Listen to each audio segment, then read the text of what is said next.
تقارير: كريم بنزيما يرحب بالعودة إلى ريال مدريد حتى نهاية الموسم.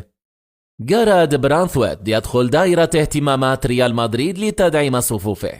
رد باريس سان جيرمان على توصل كيليان مبابي الاتفاق مع ريال مدريد. مبابي يحسم موقفه بنفسه من الانضمام إلى الملكي. ولكن قبل بداية الفيديو لا تنسوا أن تشاركونا بآرائكم في التعليقات عن حسم انضمام كيليان للريال.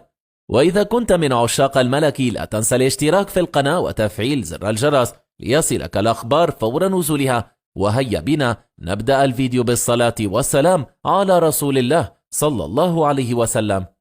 تقارير: كريم بنزيما يرحب بالعودة إلى ريال مدريد حتى نهاية الموسم. كشفت تقارير صحفية إسبانية أن النجم الفرنسي كريم بنزيما مهاجم اتحاد جدة يرغب في العودة إلى ريال مدريد ولو على سبيل الإعارة حتى نهاية الموسم الحالي فقط، وذلك لإنقاذ موسمه الحالي بعد التعرض للانتقادات مع العميد. ووفقا لشبكة ديفانسا ستونرال المدريدية، فقد كشف مقربون من بنزيما أنه نادم على ترك ريال مدريد، كما أنه لا يمانع العودة للميرينج لخوض 6 أشهر معه حتى نهاية الموسم الحالي. وأشارت الشبكة الإسبانية إلى أن تحقيق رغبة بنزيما أمر مستحيل، لأن اتحاد جدة لن يفاوض على رحيله مطلقا في الشتاء، ومن الصعب أيضا موافقة رئيس الملكي فلورنتينو بيريز والمدرب الإيطالي أنشيلوتي على هذا الأمر. بنزيما الذي سيكون حلا قصير المدى لأزمة المهاجم في الريال سجل 15 هدفا في 24 مباراة مع النادي ومنذ الانضمام إلى الاتحاد في بداية هذا الموسم. ويتعرض بنزيما لانتقادات حادة من مشجعي الاتحاد بسبب تراجع المستوى وصدمة الخروج أيضا المبكر من كأس العالم للأندية بالخسارة أمام الأهلي المصري بنتيجة 3-1 في المباراة التي أهدر خلالها ركلة جزاء أضاعت فرصة عودة الفريق السعودي للمباراة. ويحتل فريق اتحاد جدة المركز السابع في ترتيب جدول الدوري السعودي حاليا برصيد 28 نقطة وبفارق 25 نقطة خلف الهلال متصدر المسابقة. غادر بنزيما نادي الملكي في الصيف الماضي في صفقة انتقال حر بعد 14 موسما قضاها بقميص النادي الملكي، لعب خلالها 648 مباراة، أحرز خلالها 354 هدف، وساهم في صناعة 165 في مسيرة توجت ب 25 بطولة متنوعة. جاراد برانثويت يدخل دائرة اهتمام الملكي لتدعيم صفوفه. كشفت تقارير صحفية عن وجود اهتمامات من جانب فريق ريال مدريد الإسباني بالتعاقد مع جارد برانثويت لتدعيم خط دفاعه. وفقا لما ذكرته صحيفة ديلي مال البريطانية، فإن النادي الملكي وجه أنظاره نحو موهوب إيفرتون الإنجليزي الذي يقدم أداء أكثر من رائع من فريقه هذا الموسم.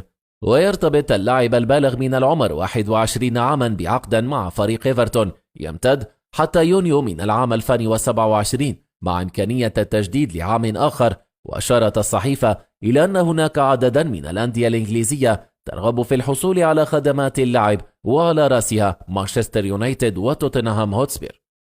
رغبة اللاعب لكن تصب في مصلحة الريال، حيث يرغب جاراد في اللعب بقميص الملكي والتدرب تحت قيادة الإيطالي أنشيلوتي الذي سبق وأن عمل معه. وكان أنشيلوتي هو المدرب يمنح جاراد برانثويت اللعب بصفوف الفريق الأول عندما قام بتصعيده للفريق الأول، وعندما كان كارلو مديرا فنيا للنادي الإنجليزي.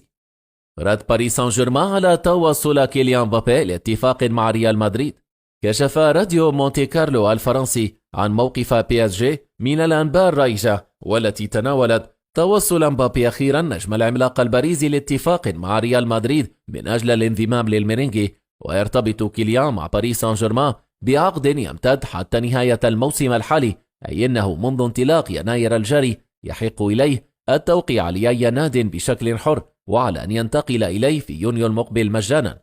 وحسب ما ذكره راديو مونتي كارلو الفرنسي، فإن باريس لا يعلم أي شيء على ذلك حول توصل مبابي مع الريال لاتفاق من أجل الانتقال إليه في الصيف المقبل.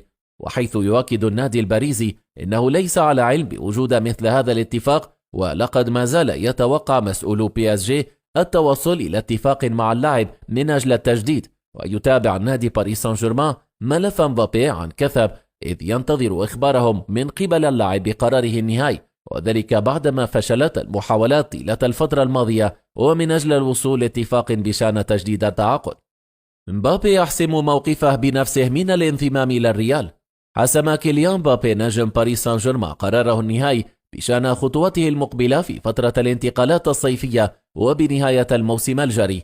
وأكدت شبكة فوت ميركاتو الفرنسية في خبر عاجل بأن كيليان سينضم لصفوف الريال الموسم المقبل، وأضافت أن النجم الباريزي توصل لاتفاق مع مسؤولي الملك خلال الأيام القليلة الماضية. وصرح مبابي منذ أيام قليلة أنه لم يحسم بعد قراره النهائي، قائلا: لدي اتفاق مع رئيس النادي ناصر الخلافي، لا أتسكع في حسم القرار. وأكدت مصادر أيضا مقربة من اللاعب إنه أكد على انضمام الريال ذلك إليه وأن هذا هو موسمه الأخير مع باريس.